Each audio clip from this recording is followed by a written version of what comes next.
Apie ką ateinantys metai kalba jums? Pirma korta ar antra jūsų? Pasirinkite. Jei pasirinkot pirmą, juokas. Ateinantys metai kalba apie lengvumą, vidinį išsilaisvinimą. Gyvenimo nepriimkite per rimtai. Tai metai, kai reikia sugrįžti į spontaniškumą, žaidimą, kūrybą. Jie kvies nusimesti kaukes, socialinius vaidmenis, lūkesčius.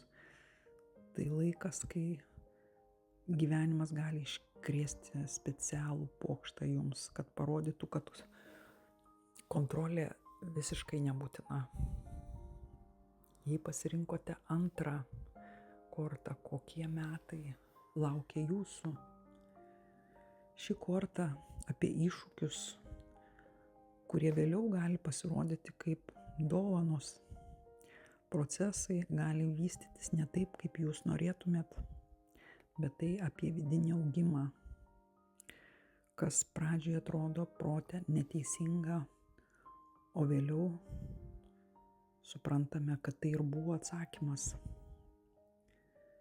Niekas nevyksta prieš jūs, viskas vyksta dėl jūsų.